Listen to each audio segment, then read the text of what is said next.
예, 이번 시간부터는 우리 이제 본격적인 내용을 들어가 보도록 하겠습니다. 그런데 우리 교재 내용 들어가기 전에 이 전반적인 내용을 한번 훑어보고 가도록 하죠. 아마 여러분들께서 지금 이 시간에 그 하는 내용만 정확하게 이해하신다고 해도 과락은 넘어갈 거예요.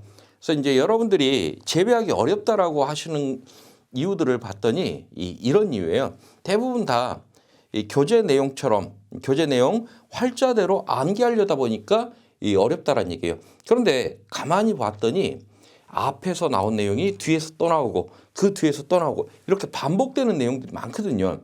그런데 이 대부분 공부하시는 분들은 앞에서 나오면 외우고 그리고 나서 몇 페이지 넘겼더니 또 나와요. 또 외워. 그리고 그 뒤에 또 나오면 또 외웁니다. 그러면서 이제 그런 생각들 하시죠. 이거 어디서 본 것 같은데. 당연히 보셨죠. 앞에서 외웠으니까. 그런데 막상 문제로 출제가 되면 잘 안 풀립니다. 이유가 뭔가 봤더니 이 전반적인 흐름을 모르는 상태에서 여러분들이 이 공부를 하시니까 그래요. 그러면 우리 이 재배학이라는 기본 개념은 이런 개념입니다. 우리가 어떠한 수량, 재배를 하는 목적은 뭐예요? 돈을 벌기 위해서 우리가 재배를 합니다. 그러면 돈을 많이 벌기 위해서는 생산량이 많아야 돼요. 그러면 어떻게 해서 생산량을 늘릴 것이냐 봤더니 먼저 이 우수한 품종이어야 돼요. 그래서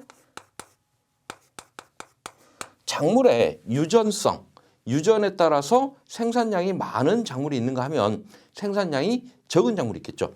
그래서 이런 유전 파트, 요게 이 육종이라는 파트로 해서 우리가 이 시험을 볼 겁니다. 근데 지금 우리 시험에서는 그렇게 많이 출제되진 않습니다. 한 문제 정도, 많이 나오면 두 문제 정도. 그리고 두 번째는 이 환경적인 얘기들.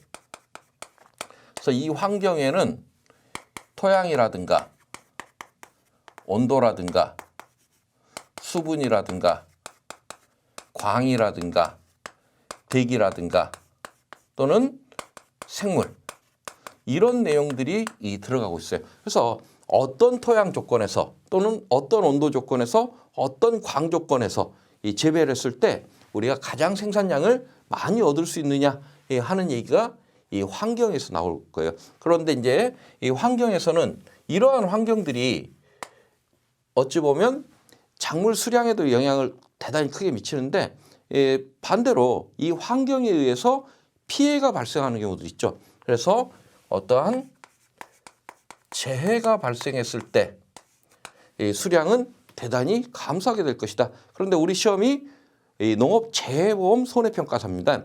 그러다 보니까 의외로 우리 시험에서는 재해 관련된 이야기들이 곧 출제가 되고 있어요. 그래서 재해 관련된 게 보통 하나에서 두 개 정도. 그리고 뭐 토양, 온도, 수분, 광, 대기, 생물환경 여기 다 합치면 한 재해까지 합치면 여기에서 약 한 3분의 1 정도가 출제가 될 겁니다. 그리고 재배 기술적인 것들. 그래서 어떤 기술을 가지고 재배를 하느냐 하는 내용이 나오는데 우리 그 봄이 되면 논이나 밭을 가는 이 경운부터 시작해서 이 파종은 어떻게 할 것이냐, 또 이 작물이 어느 정도 자랐을 때 비료는 어떻게 줄 것이냐, 또 어떤 조건에서 꽃이 피면 이 꽃 관리는 어떻게 하고 그리고 그 이후 관리는 어떻게 해줘야 우리가 생산량이 많이 늘어날 것이냐 이런 내용들이 이 기술이라는 이 파트로 해서 출제가 되고 있습니다. 그러면 여러분들이 결국 농업이라는 것은 어떠한 식물체가 자라갈 때 그 식물이 잘 자라기 위해서 인간이 각 순간순간에 어떠한 역할들을 해주면 가장 식물이 잘 자랄 것이냐, 생산량이 많을 것이냐, 결국 이 얘기거든요. 그러면 가장 먼저 알아야 될 게요. 식물이 자라는 이 형태를 아셔야 돼요.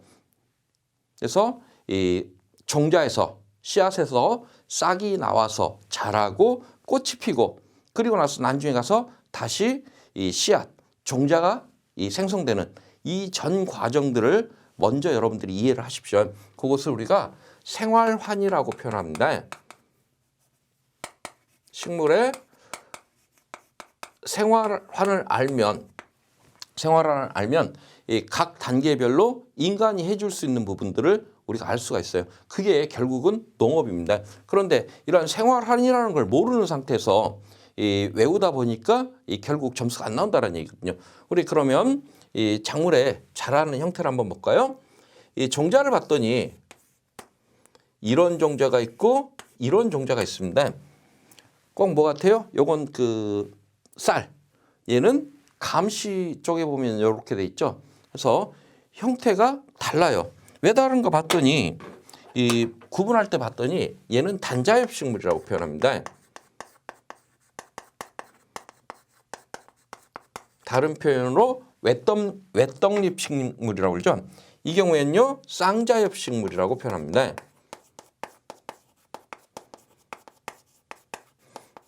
다른 표현으로 쌍떡잎 식물이라고 이야기를 하고 있어요.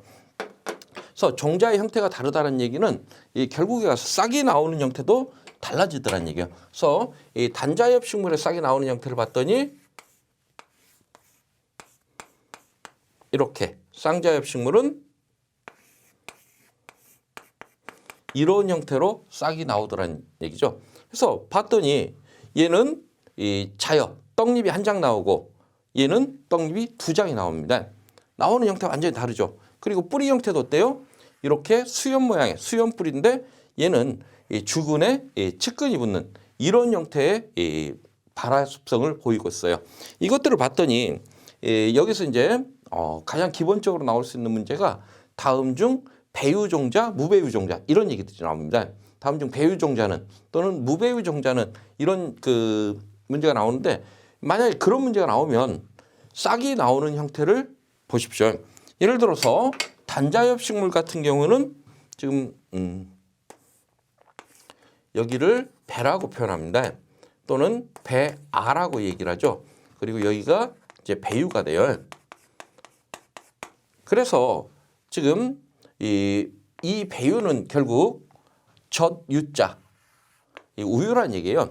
이것은 이렇게 싹이 나와서 어느 정도 뿌리가 독립적으로 양분을 흡수할 수 있을 때까지 양분을 공급하는 우리 이제 그 사람도 태어나면 그러죠. 아이가 막 태어나면 혼자 음식을 먹을 수가 없어요. 그래서 어느 정도 혼자 음식을 먹을 수 있을 때까지는 어머니의 젖을 먹고 자라고 그리고 나서 이제 좀 더 크면 이유식이라는 걸 하죠. 그리고 나서 이제 어른들이 먹는 음식을 섭취를 하기 시작합니다. 그 단계들을 여기에서 담당을 해주고 있어요. 그래서 봤더니 단자엽 식물 같은 경우는 배유를 옆구리에 이렇게 차고 있더라. 그래서 이것을 배유종자라고 얘기를 하고요.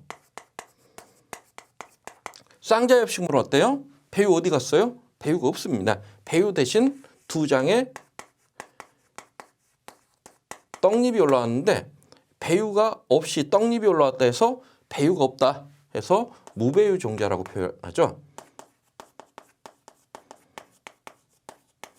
그래서 싹이 나오는 형태를 보면 떠올리면 얘는 배유 종자, 얘는 무배유 종자 바로 나옵니다. 그래서 이렇게 구분하시면 되겠고 대신 이 쌍자엽 식물 같은 경우는 이 떡잎이 배유의 역할을 해주는 그러한 결과가 나타나요. 그래서 이렇게 싹이 나와서 점점 자라갑니다.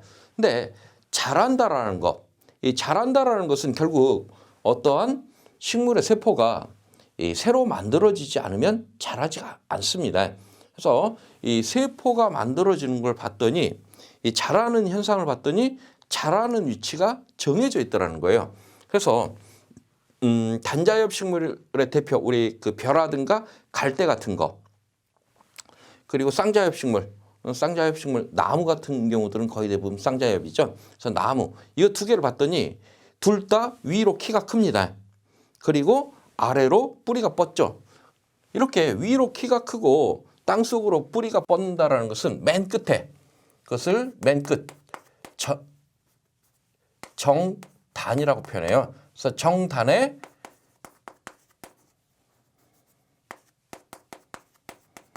분열 조직이라는 걸 가지고 있어서 이 분열 조직에서 세포가 분열되면서 위로 키도 크고 아래로 뿌리도 뻗는 이러한 그 자라는 형태를 볼 수가 있습니다. 그래서 이 단자엽식물과 쌍자엽식물이 모두 다 정단 분열 조직이라는 걸 가지고 있어요. 그런데